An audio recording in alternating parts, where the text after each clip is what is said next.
Welcome to Walking in Circles, a podcast about friendship, creativity, and the lifelong journey of becoming.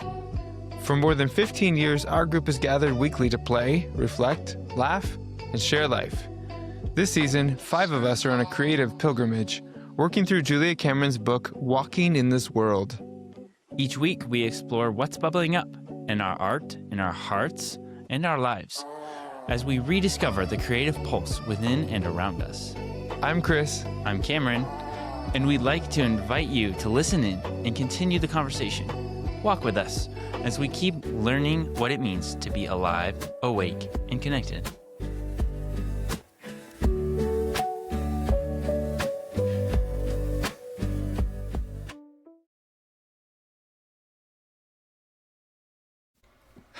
There we go. Now say it. Let's begin. Okay, works. You all bow your head. Let's begin. Week 4. Week 4, discovering a sense of adventure. So this week we are asked to jettison some of your personal baggage. The essays and tasks are aimed to help us claim a greater sense of freedom. We're going to be asked or conversing about consciously experimenting with open-mindedness. Dismantling many unconscious mechanisms that have impeded our artistic expression, and we're focusing on self-acceptance as a routine to self-expression. Nice. Even when I read that 10 minutes ago, I didn't read it like that. It's so interesting how when you read it again or come back to it, it's different. You get something different. Yeah. So what are you hearing right now? The last line first is focus on self-acceptance to reveal your self-expression. It's like, oh yeah. It's about expression. It is like an acceptance, discovery, find yourself, find myself, and then that also will help me to do my art, to do my enthusiastic thing, whatever it is. So I'm curious, I guess, as you're reading it, and I always come across some words on the page that jump out at me. And oftentimes in these chapters, it's like there are 4 sentences that are just, when I read it, I'm like, okay. And I'm wondering, for you guys who are listening to the audio version of it, how are you experiencing it? Do you hear things that stand? I don't even know who reads it. Is the author who's reading it? What stands out to you, or is it more just an overall wash of impression? Just curious. Yeah. I have similar feelings as if you would if you were reading it.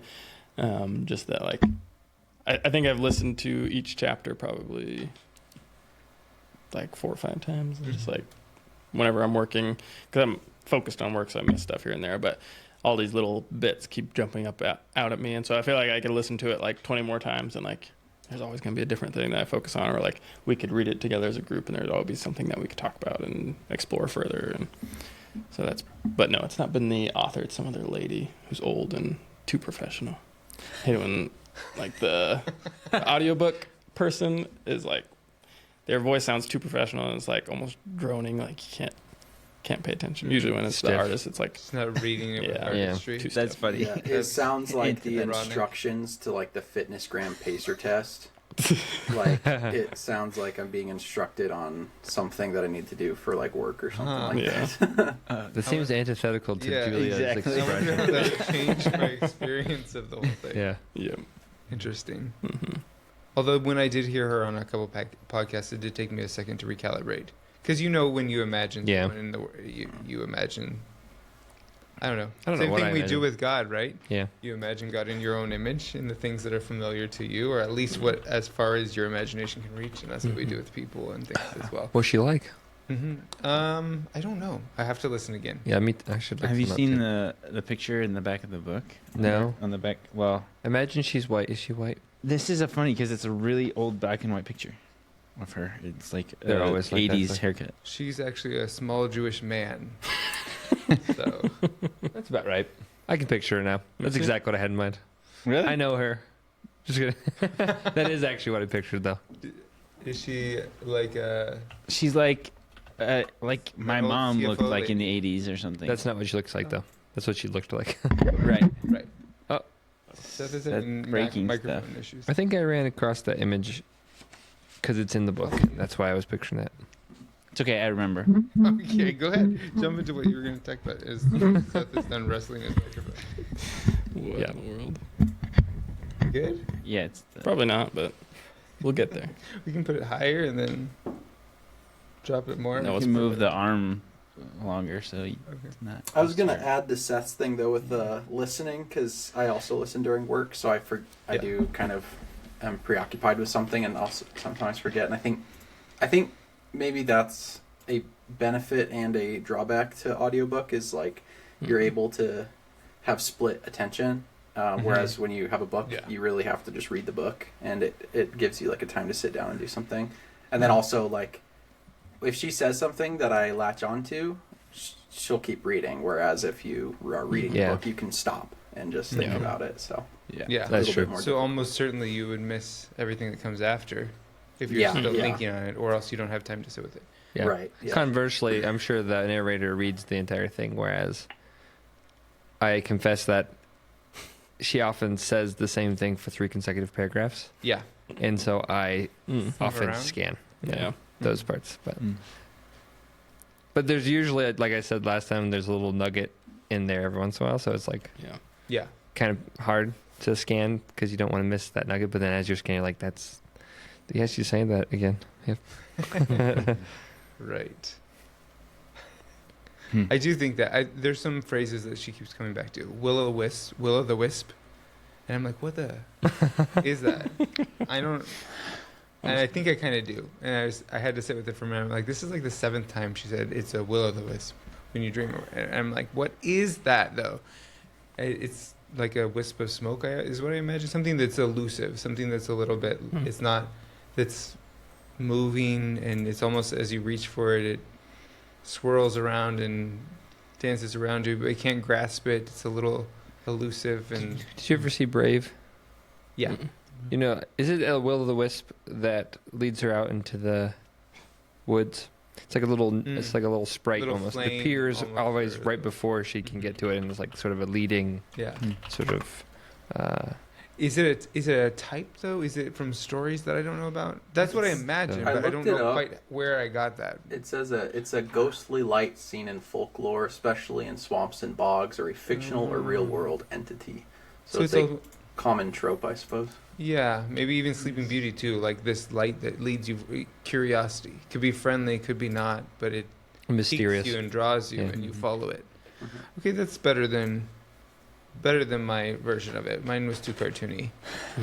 Not that I was just trying to understand it, but you hear themes coming back. And I was thinking, actually, I don't mind the theme coming back because I clearly didn't develop that idea. It gave me the 5th reading, gave me a chance Yeah. to think about it. What does that mean? Why is that so The 5th important reading. to her? Yeah, exactly. And should be to me. Well, I had several little things that stood out that I liked, but the first sentence was a good starter for me. And I just wondered what you guys think about it. It says, too often we think we know what we love.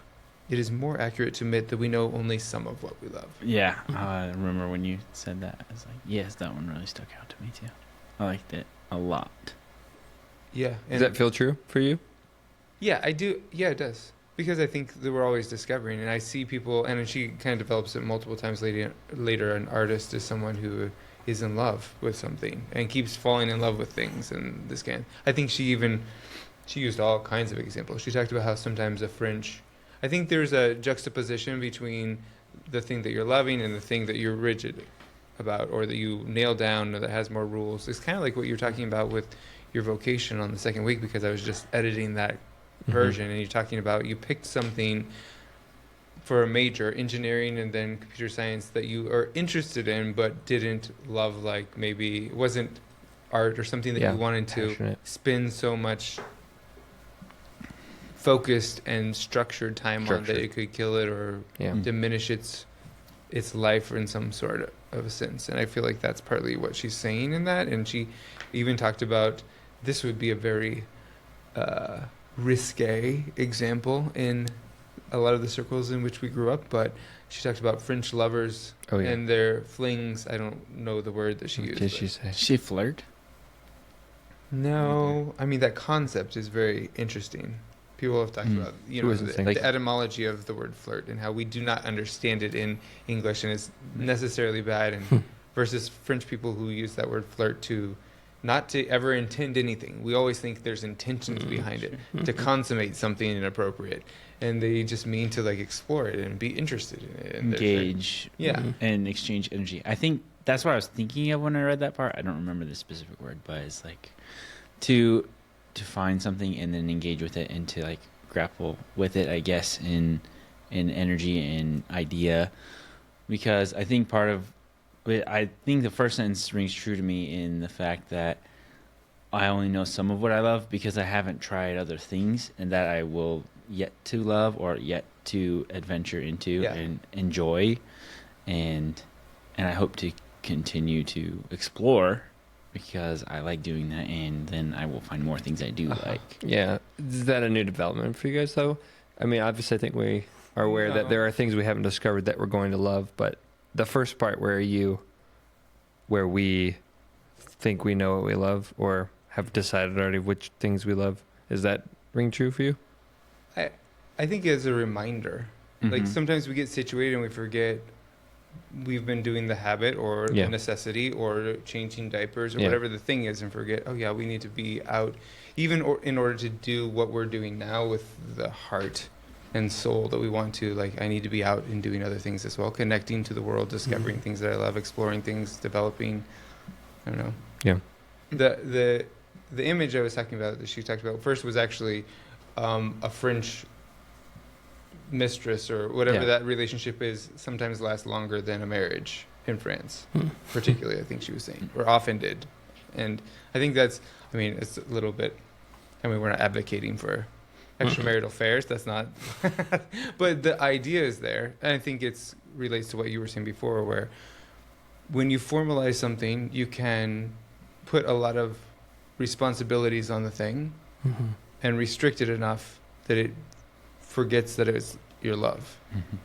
And vice versa. Sometimes if you hold things a little more loosely, a little more play and a little more smile, which I hear peppered throughout this chapter and the things that she's saying, you can, if you don't try to nail it down too much, she says, I think something along the lines of, we find that if we can get a lot more done than we think we can if we're a little more playful. And when we're too serious about something, it's restrictive and confining. Yeah. Where were you going with that question, though? I just wanted to know what you guys' experience was like. I think it's Yes. like, for Go me, ahead. it's good to be conscious of it again because it's, I don't know, it just brings it to the forefront of my mind because I think growing up and maybe just my situation is more like, I think I remember talking about this the first week is like, I'm good at these things. I like to do these things, so I should do these things. And that's how I need to like orient my career and orient my extracurriculars or whatever, because I like to do them, so that I should always do them. The idea of do something you love for work and you'll never work a day in your life. Well, I don't think for me it's that specific. And so I don't like engineering, for example, is something I really like to do, but kind of that structure and the intention, the focus of it, the pressure isn't the part that I liked about it. And so if I have to do those things, it'll like kind of pigeonhole me. So I'm not really in a flow state or a creative innovation enjoyment of it. And I think I was just writing, I think part of it was, I think the second task was to, I wish I could, or something, if I should do this, is like enjoy, be grateful for the things I'm doing and the opportunities I get, and remember that I like these things. I think I was talking to you yesterday or 2 days ago about just seeing the clouds. I was like, oh, these are cool. You can see they're more three-dimensional today. Or like, oh, I wish I could be outside more. And it's not that I want to be outside more. It's not that I want to, or I'm not outside. It's I'm not present to the moment as I was in that at that time, and being grateful for this experience and like genuinely looking at something I did like or do like. And so, yeah, to come back to that, I like the idea of you only know some of the things. So it's good to appreciate them when you have them, and also look forward to the new things that I will come to appreciate. Because, yeah, I like that's part of the project is to enjoy, to do the creative, to do the art, to explore, to Yeah. adventure. Mhm. The word you said before was yet, and I think that is a pretty powerful word. I know for a season you were adding that onto things like, I don't like celery. food. Yeah. Food is a big one. I used to don't be like super picky. this thing yet. Mhm. Yeah. I don't have a good relationship with this person yet. And it just sort of reframes the possibilities Mhm. to tack that onto the end. And you were just saying something about engineering, and I think what you're saying is when you're saying you don't like to do it, you're saying you like creating, imagining, conceptualizing, building, solving problems, but the way it plays out in the world a lot of times is you go work in a cubicle for 25, 30 years, and you might get a chance at doing something. You work in a situation that is less about that. And I think sometimes the message is pay your dues. And people will tell you above and around you what we all have to do, just pay your dues. And I don't know. So I think hearing the message I resonate with, like, not because it's new to me, but oh yeah, I want to remember that. Yeah. Yeah. What are you thinking about? I think a lot of things. I think, well, first, to start off, the things that you read at the beginning that were the things we were going to read about in the chapter, I don't remember. I didn't take away any of those things. Every time you're listing one of the things we're going to talk about or read about, I'm like, I don't remember that in this chapter. Mhm. The thing, for some reason, that jumps out to me the most, because I heard this loud message of adventure, Mm-hmm. right? That was Yeah. this chapter. That was the first section. Okay. It was, I think, And she 12. said something about not fearing your high animal spirits. Something like that, right? It was like high spirited, your animal high spiritedness or something like that. That phrase popped out to me. Ah. And I think to me that is kind of indicative of what's missing in like the cubicle story or just paying your dues story. Like, I don't think there's anything wrong with doing something that you don't think that you like for a while. And I don't think there's anything wrong with going through some stuff that you would rather not go through or like whatever. Like there's no, it doesn't need to just like only do stuff that you like. Mhm. If you ever stop liking to do something, stop doing it like that. I don't think that's the balance or what she's saying.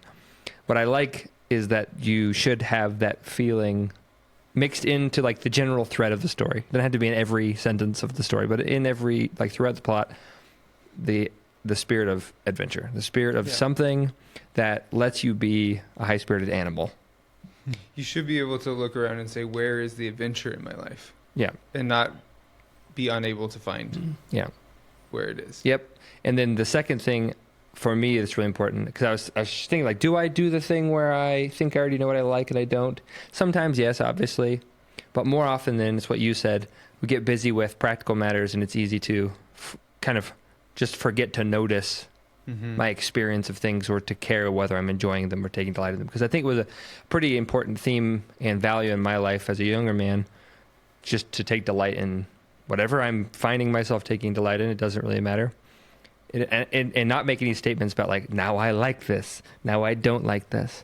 Right. I'll always like this. Whatever. Just notice how you're feeling. And I found that the world is a rich place full of very small, delightful things.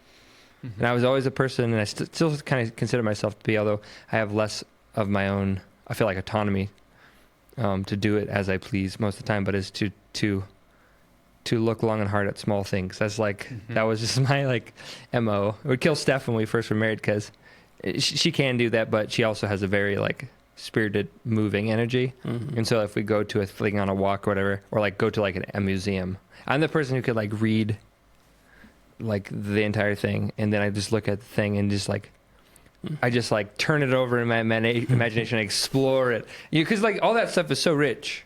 Like, what's in your life that's like could be in a museum? Like probably nothing, maybe something, I don't know. But like museums are full of everything. So every single thing in there, you could just look at it and contemplate it and imagine it all day.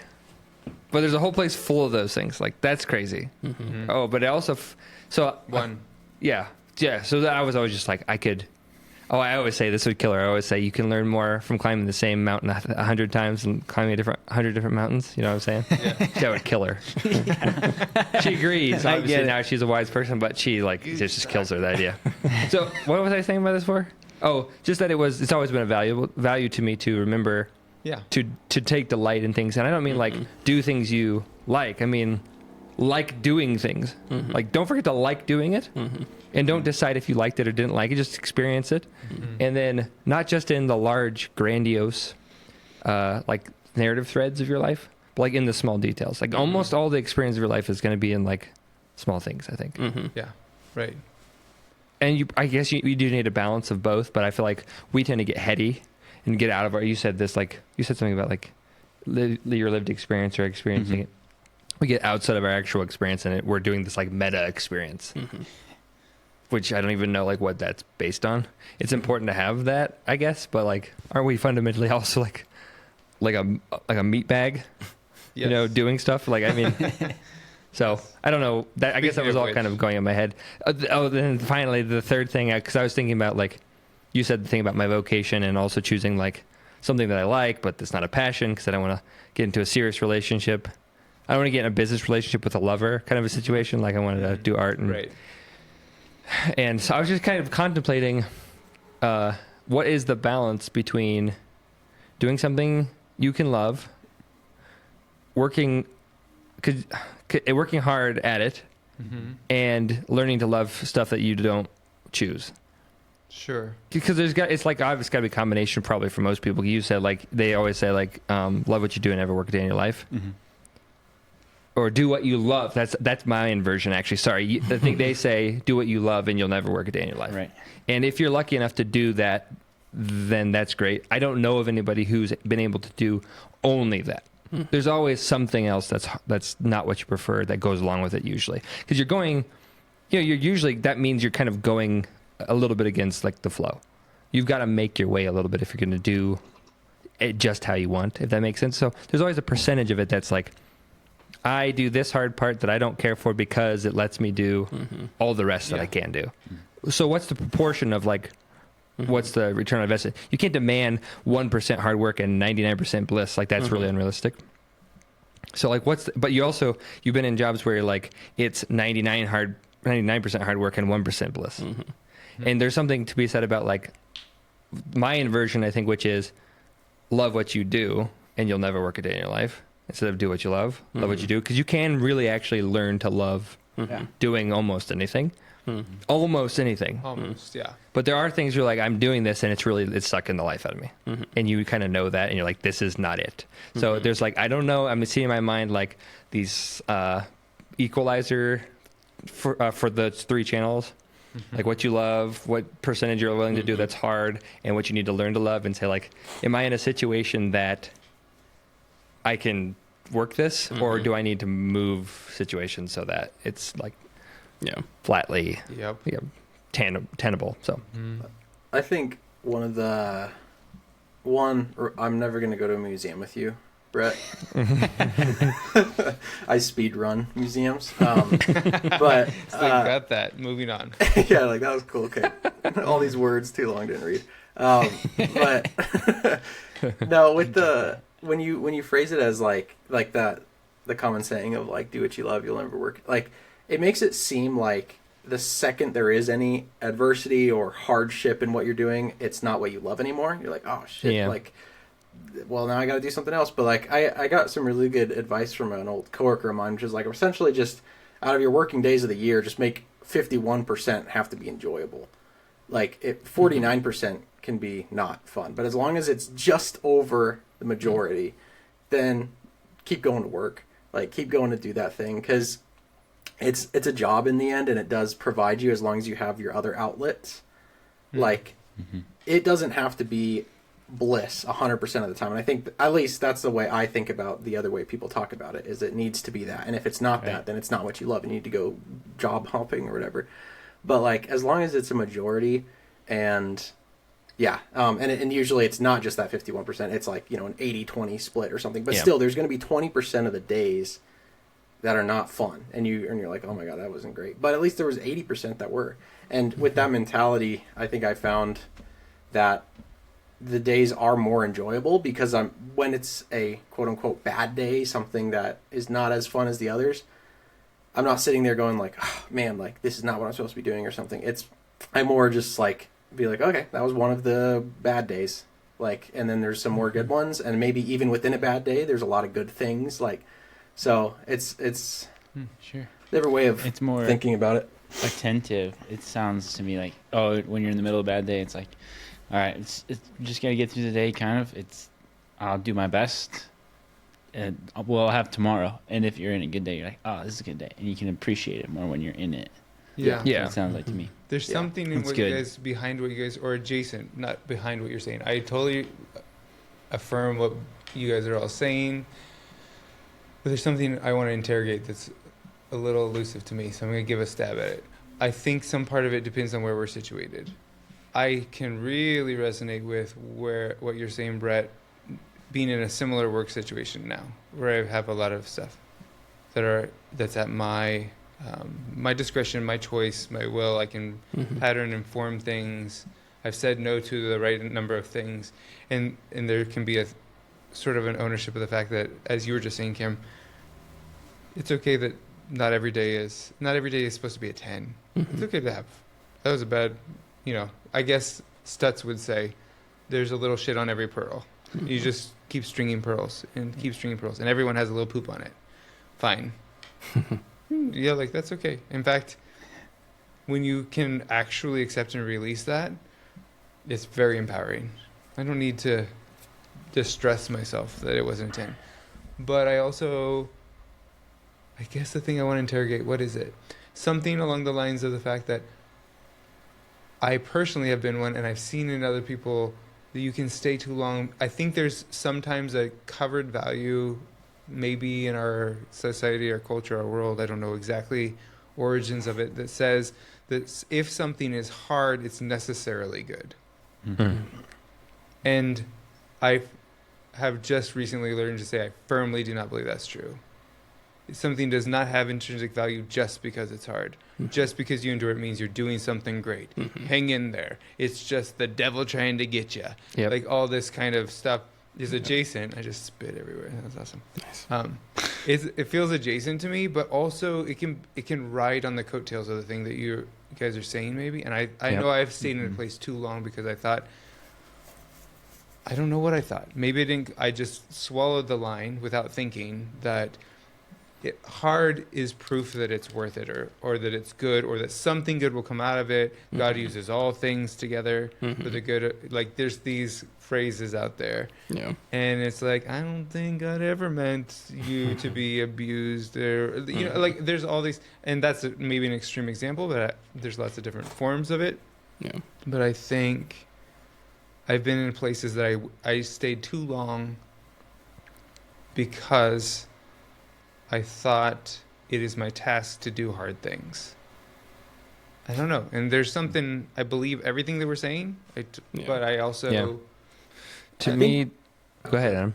Oh, I was just going to say, yeah, I also feel that underlier when I hear people say that, like the specific coworker I'm talking about. I think that was a thread that was there, but I think I hear that more often because of religious upbringing, and I think maybe just culturally in America, it's like, if it's easy, then what are you doing? Yeah. Yes, I think you're probably right. There are threads there, and I also realize, as you're talking, one of the places where I really feel an urge to push back is if I see something systemically, because I think it's often used as an excuse in systems to not make it better. We all just do hard things, and we don't have to. We're in charge of the system. We're in leadership of the system. I've heard it from leadership. I've been in leadership on leadership teams where the excuse is, we all had to do this. Mm-hmm. So, and that to me is not an excuse not to make it better. Yep. If it was shitty when it happened to us, it's Yep. shitty when we're doing it to other people. Mhm. And so we have an obligation to make it better. Yep. If it's within our power to do so. Yep. So I don't know. I guess maybe the systems thing is a big component for me. I think maybe one important distinction is that, and we've been throwing around the word semi-interchangeably here, but there's a difference between hard and bad, Mm-hmm. definitely. Yeah. And so, for two reasons, I think, obviously, and there's multiple kinds of hard. Some kinds of hard are useless. Some kind of hard are like inevitable.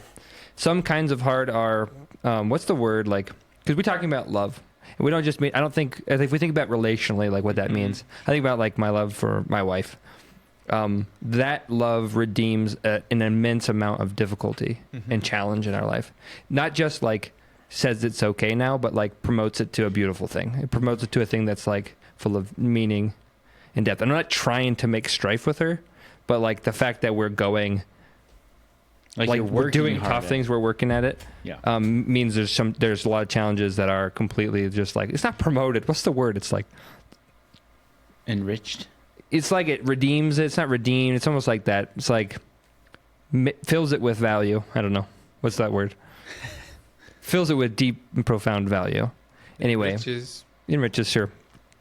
And then, but that's not true of all hard things. Some hard, no, and so I'm thinking, not you, true of all marriages. No. It's very contextual. Yeah. It is true in your marriage. It's Yep. not true of. there's plenty of Yeah. terrible situations that are hard for people who are married where they're not.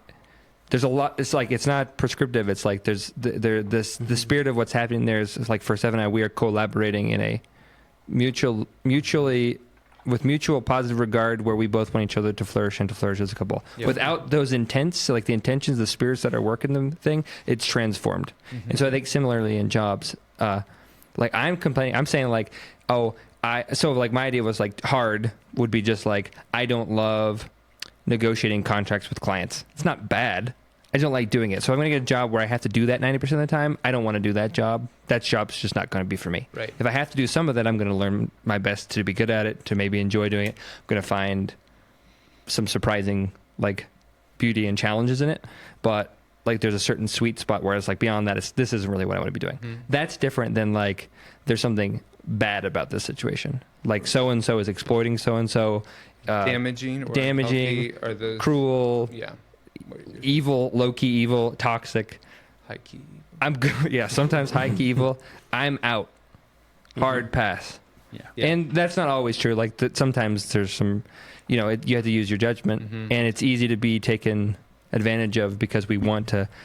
I'm not going to abandon you just because you're a little toxic or our relationship's a little dysfunctional. there's So I'm some- not going to invest at all. There are like thresholds, obviously. That's the nuance that's tricky. And I think we naturally gravitate towards certainty and sorting things into two categories. Mm-hmm. Mhm. And anytime you introduce the third, then you have to be like, well, or if a person's not completely evil and not completely good, like no person's completely Yeah. good, no person's. So the nuance is the tricky part. It's where you have to, there's no shortcuts. Yeah. You have to do work. Yeah. You have to really ask the I think- questions. One thing I was going to add, it kind of shifts a little bit, but the main thing that was standing out to me in this and kind of what we're talking about was, like you mentioned, the chapters focused on adventure, and kind of like what we're talking about here. What I hear is, like, I don't know how to say it. I guess for me, it's like you have to take things a little less seriously and be a little more playful. And that's where I find the most enjoyment. And like, I see this a lot in kind of where I'm at professionally, where it's like, if you're not serious or like, I don't know, I think seriousness is a measure of mastery of how good you are or something, but it's like you can have fun and be great at what you're doing. Yep. Yeah. You don't have to be serious to be good. So like, Yeah. Yep. I think that's And- the biggest thing when I talk about, like, to me, when I think about having a good day, it's like, just be less serious. Like, do good Yeah. work, but, like, have fun with it and find enjoyment.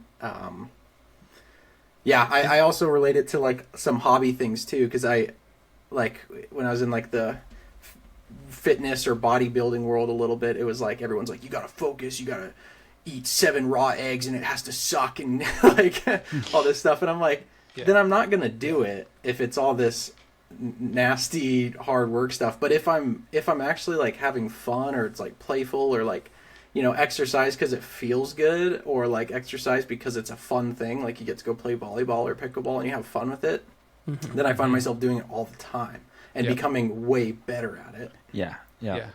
The motivation to improve increases exponentially as you enjoy it. Yeah, I you don't find even it so notice much that true. you're getting better, or that you're working hard, or that you've been doing it for 5 hours or 3 hours. Yeah. And that's what you were saying before. I think your life hack is love what you do. Find a way to love what you do. You hack it so that you can enjoy it. The more you can do that, great. Yeah. Whether it be calculus or police work or whatever the thing is. Yeah, at least try. Also, just welcoming Carolyn Elliott back into this conversation. I think she'll point out too that sometimes the enjoyment. Carolyn Elliott. Who's that? From Existential Kink. Is that not her name? Yes. Okay. Thank I you just for the hear her recovery. saying. I just hear her her. saying, like, you know, sometimes what you like about it is that it sucked.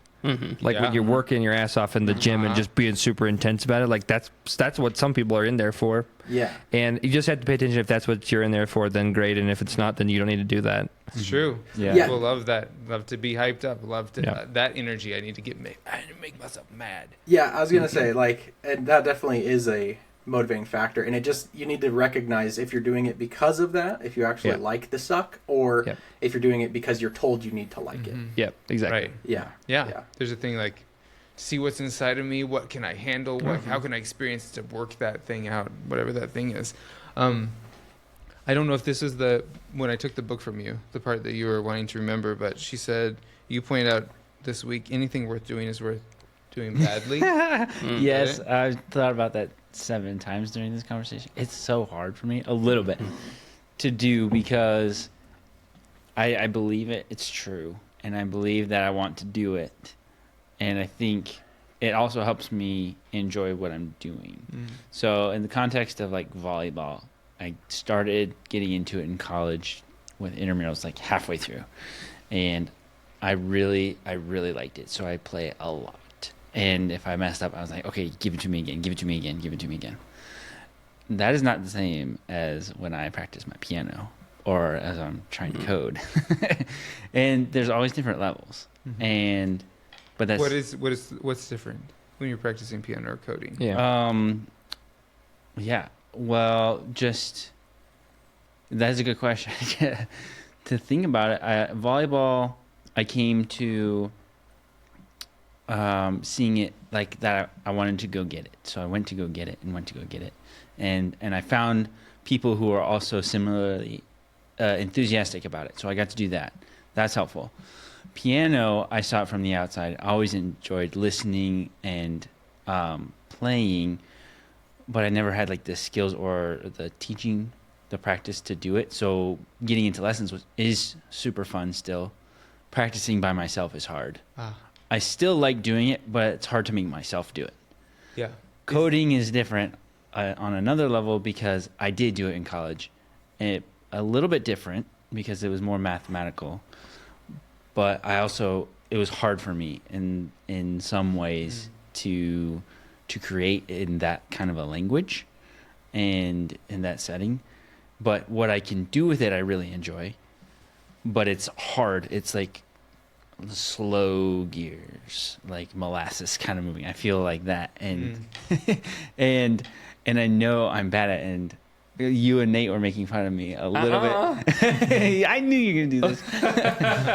Gaslight you? Vibe coding, because just using AI. Because there's a part where it really annoys me because I'll just stare at the code for 20 minutes. I'm like, I don't know what to do. What the heck do I even type? I don't know. Yeah. This is so annoying to me. So like typing my thoughts on the computer super helps. There's even one like super simple. You mean the movement? They're just trying.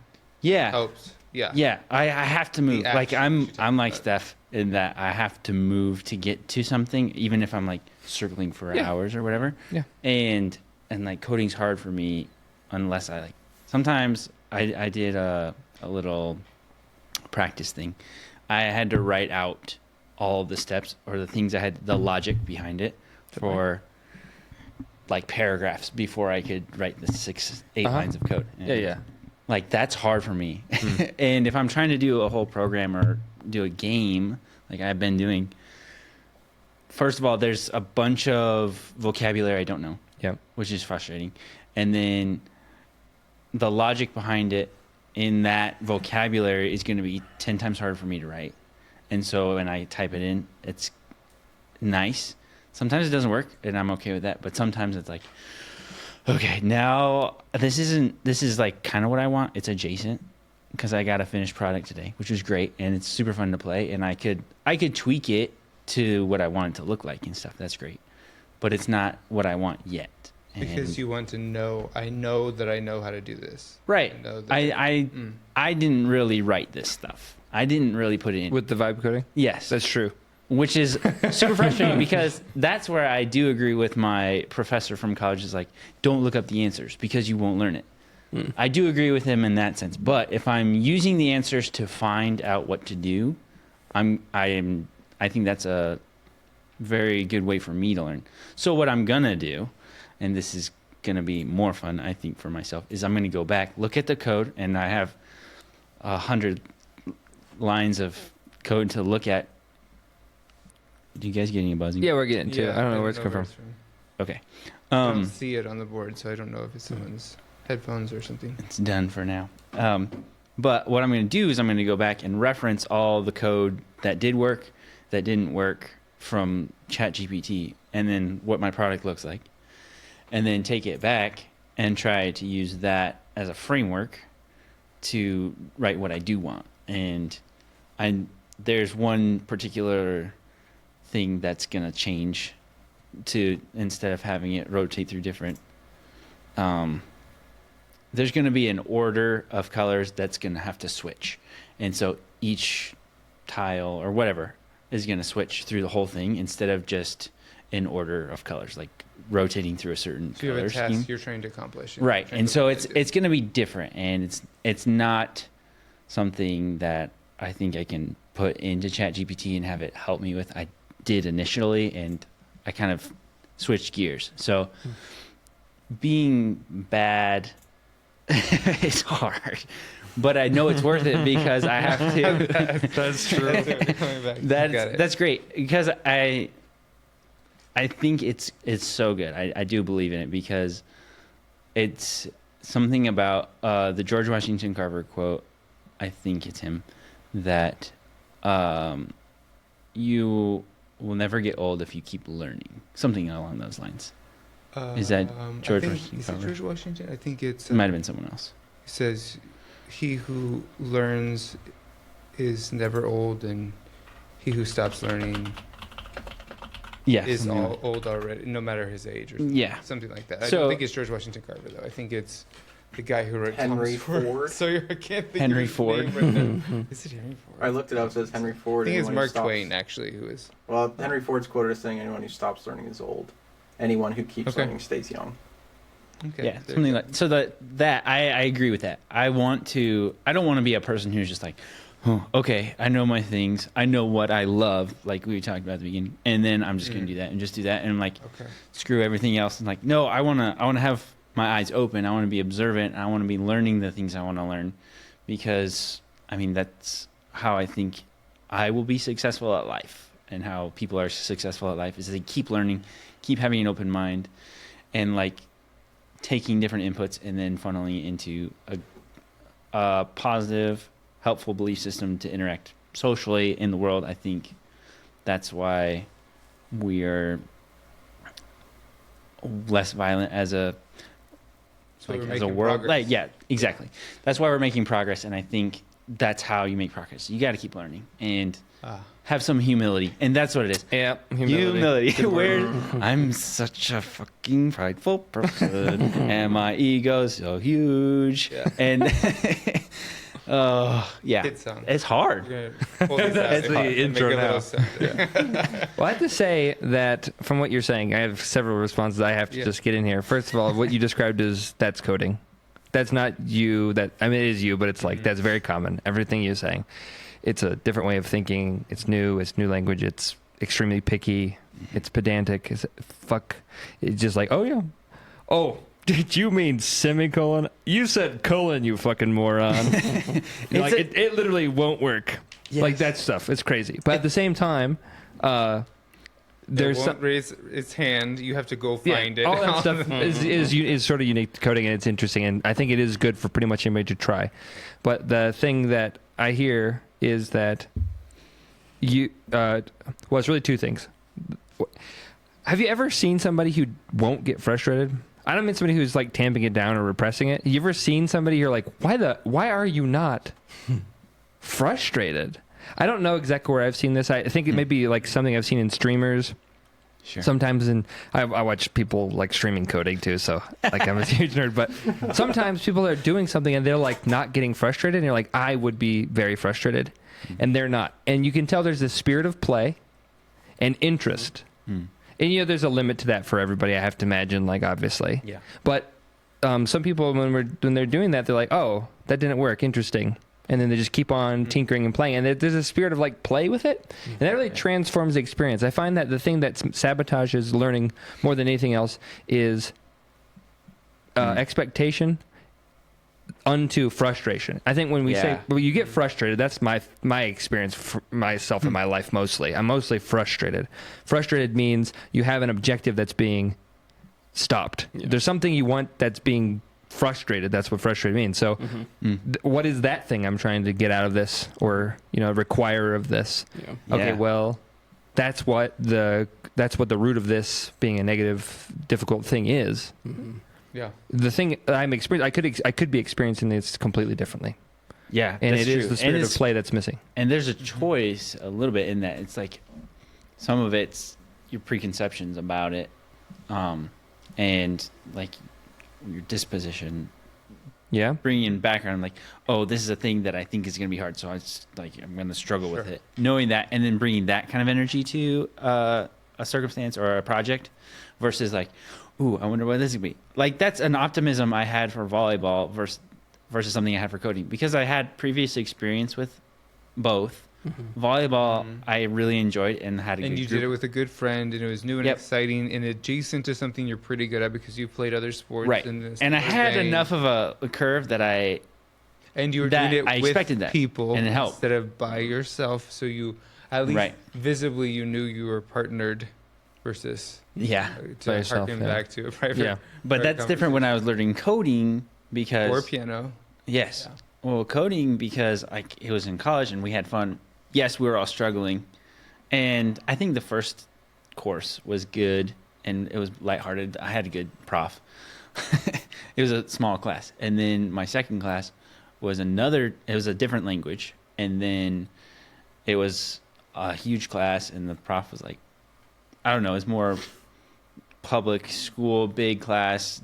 Prof didn't care as much or wasn't as personal, and everyone's just like, fuck, I hate this. This sucks. This is like, that's the energy you get, and that's kind of the energy of engineering. And to come back to it, you have to overcome all of that too. Yeah. The point. And I think that's interesting. You ever want to introduce someone? Do you know what I'm talking about? This feeling that you want to introduce something to someone. Yeah. And you want them to enjoy it. Yep. And there's a couple things that you don't want to see happen. And there are these limiters you watch people put on. Yeah. Thinking of food, it's like, I like meat and potatoes. I like meat and potatoes. And that's all you've ever tried. If you're not in the habit of trying new things, you don't know what else you might love. This is kind of what she's talking about. You've never tried ají de gallina. You've never tried gelato. You've never tried, all of these different things, and you just don't want to see.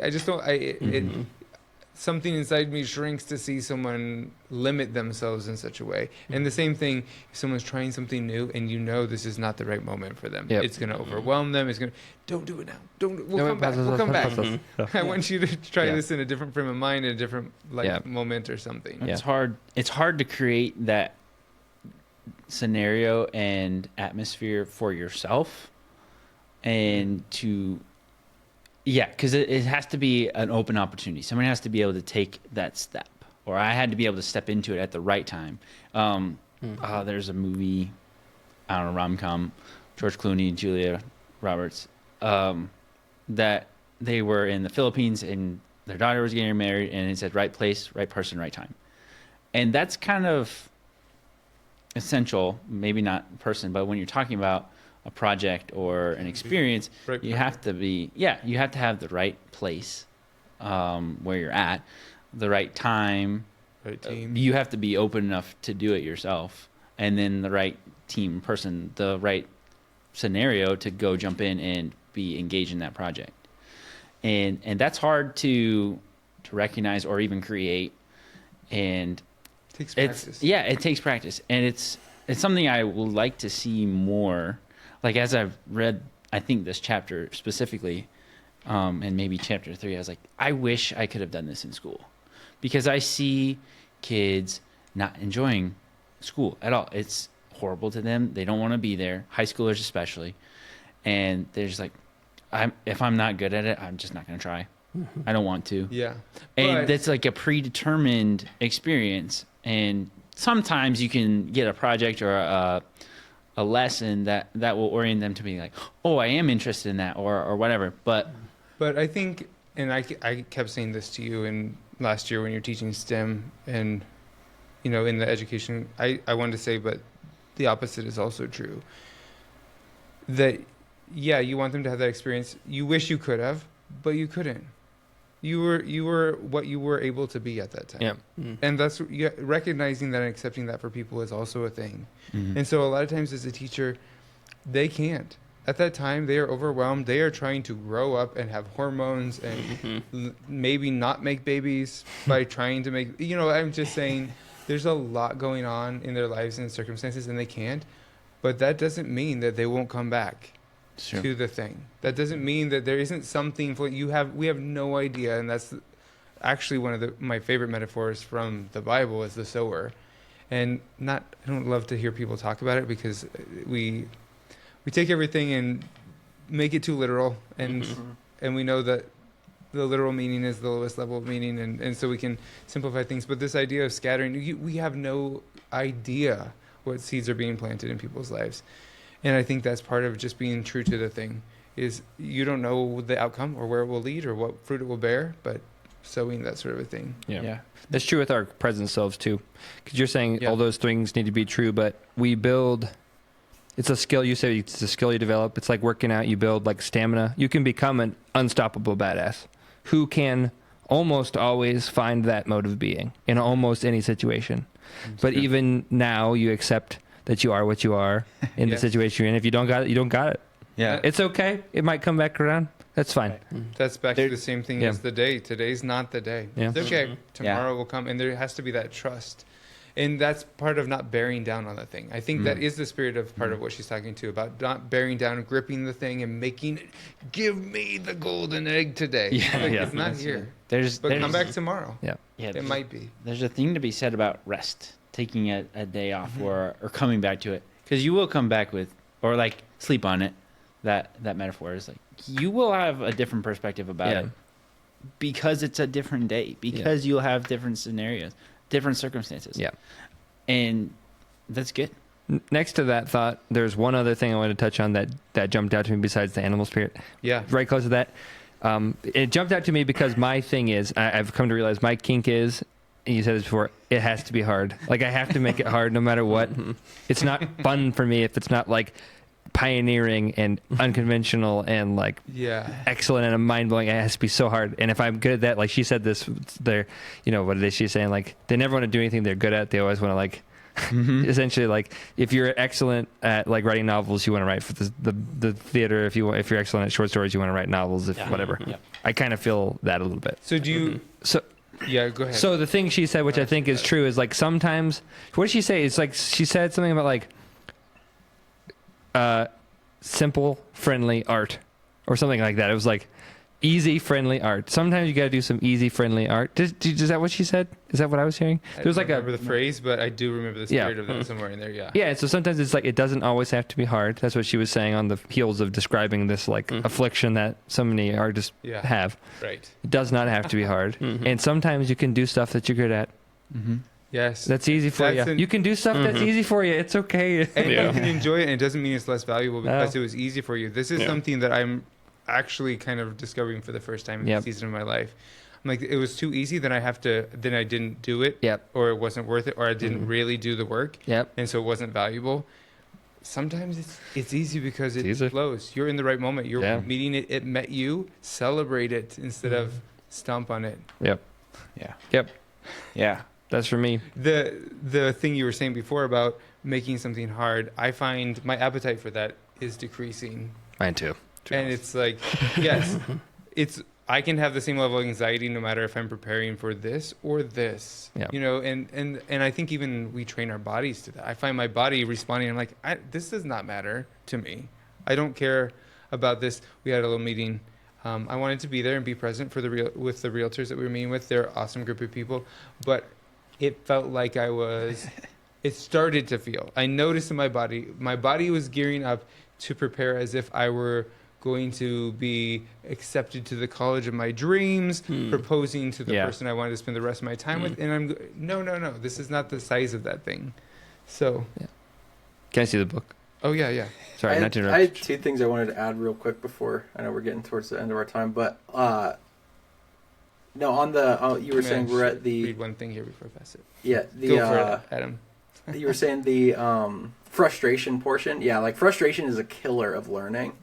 And I think that, like, for me recently, I've been resonating with that a lot because, like, I think frustration in what you're doing comes from an expectation. And I think you kind of mentioned that, but I'm in a spot where, like, I expect more of myself. Like, I'm like, I should know how to do this thing. Like, one thing that I'm thinking of is, like, we did a driving course the other day, and it's like a really high speed, it's incredibly intense driving course, and I was very good at driving, and I did these things no problem before, but what I came from was I was always the youngest guy, I was the new guy, so there was no expectation. I was like, well, I'm just here to have fun and learn, because if I knock a cone over, that's expected of me. Yeah. But now I have so many years on, whatever, I've done this a lot of times, so I should be perfect, and then when I'm not, it just like, and I just like can't do it. And anyways, to your point, like you're saying you're impressed with people who never got frustrated, and I felt like that used to be me a little bit, and then as of lately I've been getting more frustrated with those things, and it always comes from an expectation place. And so that kind of just translates to, you've done coding for so long and stuff that maybe it's easier to get frustrated because it's something you're like, I should know this. And so the better you are at something, it's like a curse. You get more frustrated with it, and you learn less, even though there's always something new to learn. Expectations are an interesting thing. I think that sometimes with a lot of things, a goal or something, specificity is really helpful. A time-based, specific, measurable. We talk about these kinds of parameters. And I think expectations is almost the opposite. I expect life to give me this. Is setting yourself up for disappointment. But if you I expect to show up and something will happen. I expect there will be something there. I expect to be like an expectation for myself to be present. Very, very different outcomes. I'm going to pass this to you, Brett, but I just wanted to point out in terms of, I'm always hearing the thing about the opposite is true. It's in noticing it. So what we started that conversation with, anything worth doing is worth doing badly. In the very next chapter, she quotes someone else who says, anything worth doing is worth doing well. And I think it's just interesting to me to note those two. And one of my favorite phrases from this chapter, she goes on and on, but the part I like, and I stop right after this, is, here's what I like about God. Trees are crooked. Mountains are lumpy.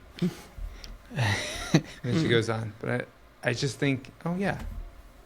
Like, that's not really the picture that a lot of us, I feel like, are painting about God and about life and about ourselves. Yeah. It's like perfect. We want this calculated mathematical perfection. And the perfection of God includes all the imperfections. And it includes lumpy mountains and goofy-looking creatures. Yeah. And here we are. I find, there's a section, I think the last section is called invention versus convention, and she's talking about managers versus producers, and the artists are the producers and her managers are like the innovator people and the who, conserver. There you go. So it's like an art, who's a person who oversees an art gallery. What are they called?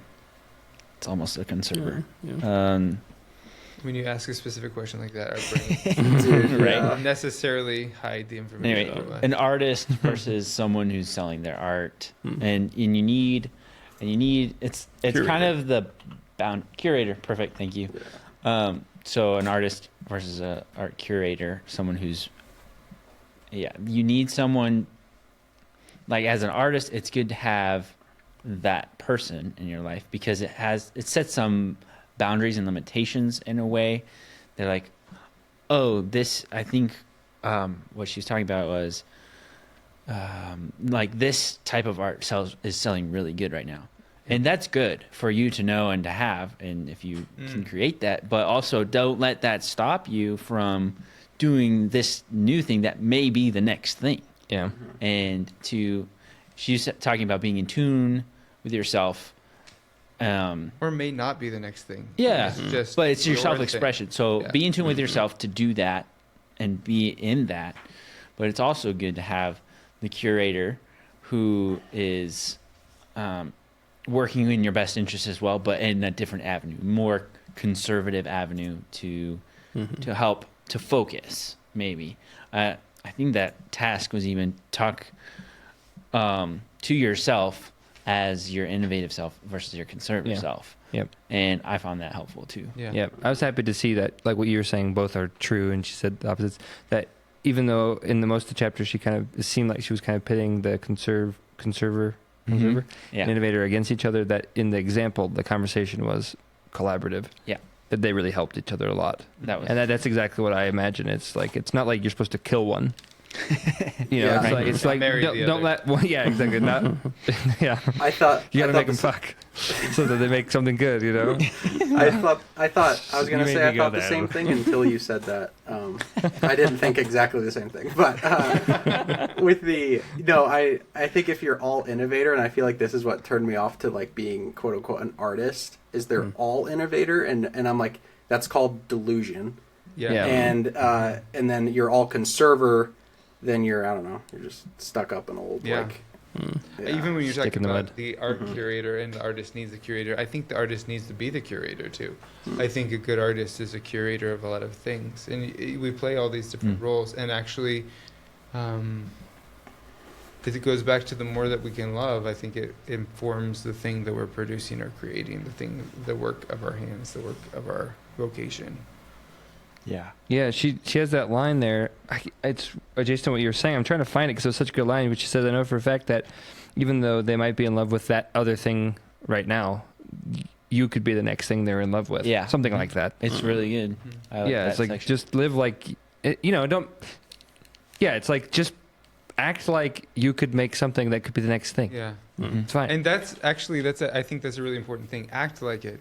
Yeah. It doesn't even have to be true. Like it gets you going. That goes back to the movement thing, the action Yeah. you're talking about with coding.